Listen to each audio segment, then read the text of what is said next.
what we do here is go back. How you doing, everybody? Welcome back to the channel. We have another project in our hands. This is a pickup truck, an F350. We're actually going to be painting the entire truck with Rhino liner. I didn't want to show the masking, how we did the masking, because I already have another video showing all the preparation involved prior to the painting. This particular situation, the reason why I want to do this video is because this truck is big and it's going to be a two-tone job. This bottom part is going to be black and the rest of the truck is going to be white, just like it is right now. I use the same stuff. I always use this brand.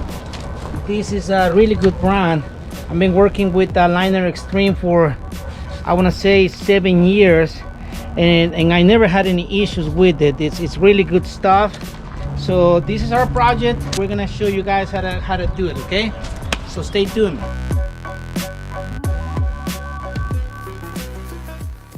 Remember, these Rhino liners that I buy, you have to mix it all yourself, and it's pretty simple. I showed the same steps in my first video. It's a gallon versus a quart. If you're gonna be using the whole thing, you can go ahead and mix these two together at the same time and it will be perfectly fine. I like to do it in sections. So we're gonna do half of it, half of this and half of this. And this is just the reducer if you wanna thin the Rhino liner just a little bit. And this is actually the texture. So we're gonna cut everything in half. I already pour half of the paint into this bucket. Now we're gonna have to pour half of the activator, half of the reducer, and half of the actual texture, and that will be it. So it's pretty simple. You can go ahead and see how we do this thing.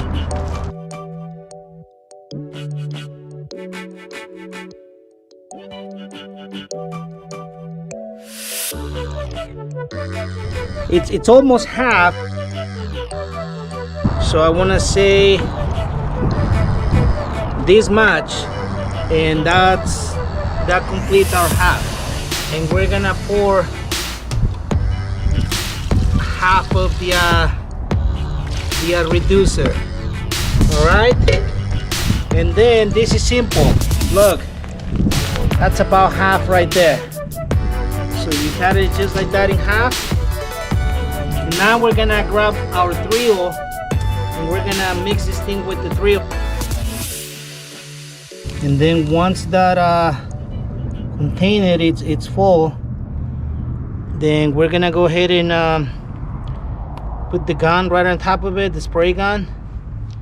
And we have the compressor already with the air line. And we're gonna start spraying in a little bit.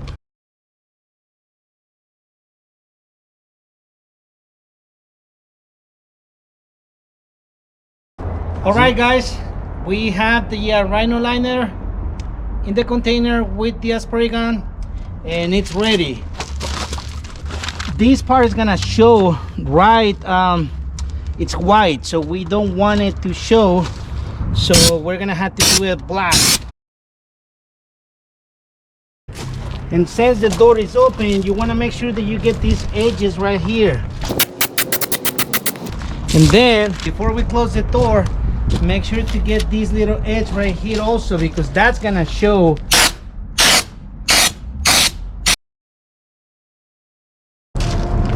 So that one's done. We don't have to shut the door all the way.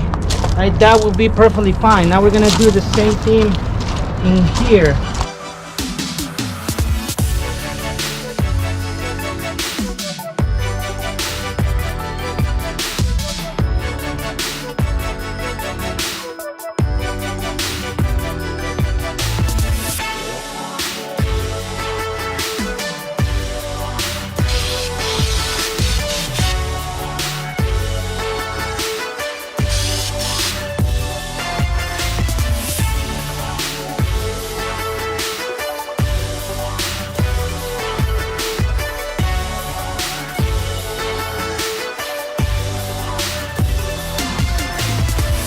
All right, guys, it wasn't in our plans to do the bed of this truck, but it's really bad.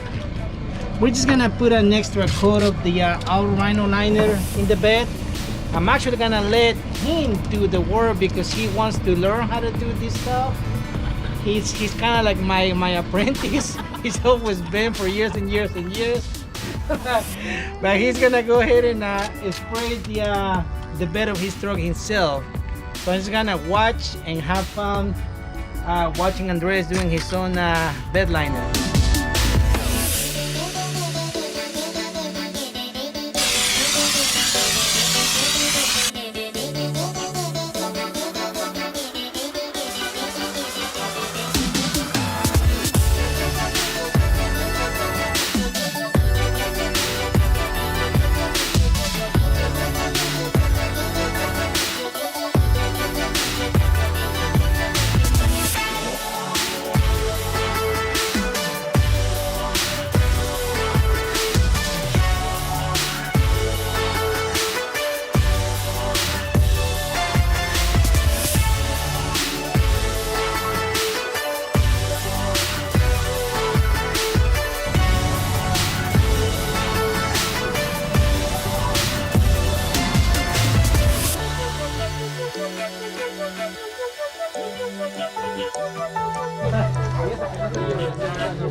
All right, guys, welcome back. This is the second day on the project. So I didn't show you guys this morning we were doing the masking. We got a little bit technical this time. We removed the headlights, the tail lights.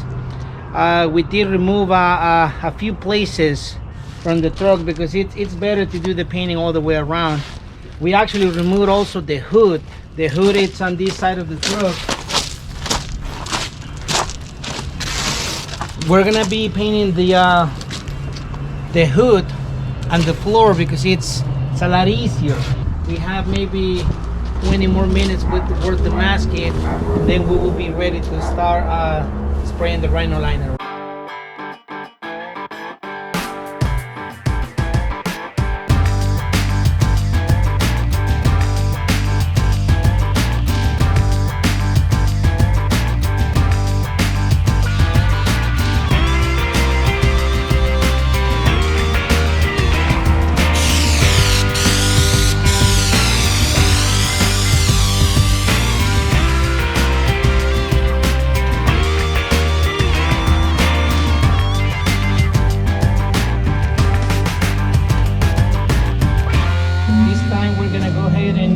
Start with the top and then we're gonna work our way down. So always start on the top because of your overspray and then work your way down and it will be perfectly fine.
Alright guys, this time I'm going to take advantage of the noise dying down right now.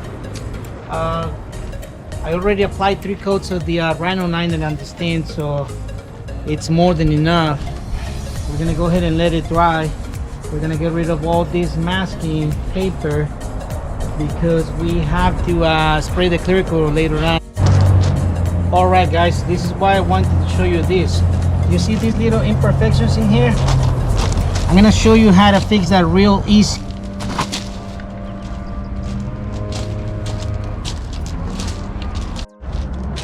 Alright, so I just want to show you, I did mix a little bit of the paint, no texture at all. And then you grab a real fine small brush. And remember, the Rhino liner, you can do the Rhino liner with the roller also. So this is why it's perfectly fine to do this.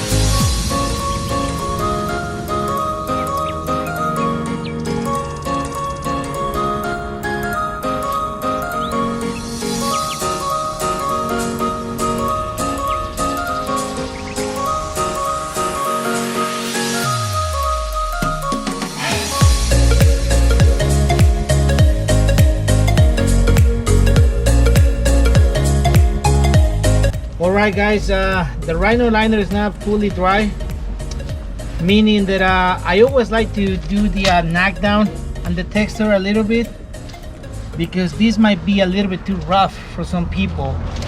So normally if the Rhino liner was dry, I would just grab a sanding sponge and I would start sanding to knock down the texture a little bit. But since the Rhino liner is not fully dry, you can always grab a pair of gloves, and this is all you have to do. I mean, just be gentle with the Rhino liner, and you're gonna be able to see how some of the texture is falling off. That's exactly what we want to do before we apply the clear coat.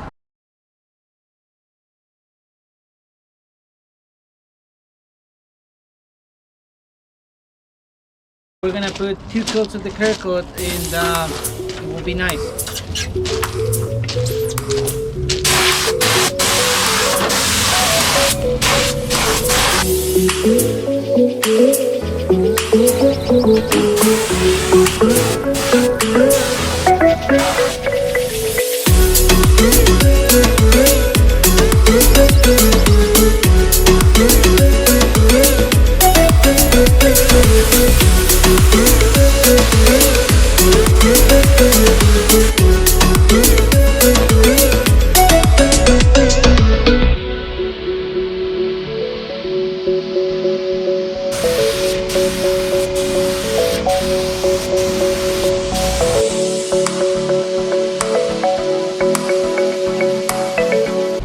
Andres decided to do some stencil work, so we're gonna do stencils and then the clear coat right on top of it.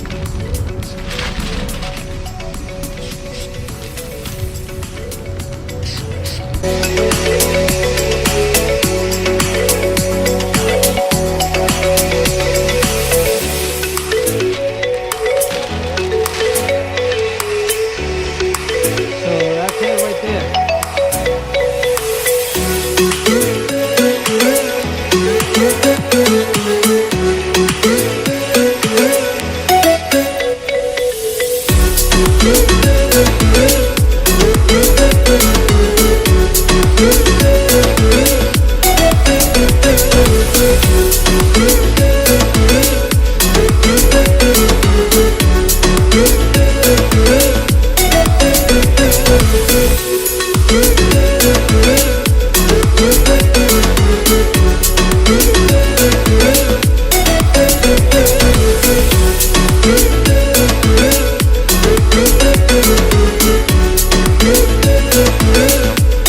Okay guys, we are pretty much done with all the painting. I still have to put the clear coat on top of the hood because of the stencils. I'm just waiting a little bit because we did some touch up around the stencil work. But in the meantime, we can go ahead and start getting rid of all the plastic and the paper, and we're gonna clean everything up, and we're gonna show you the results in a little bit.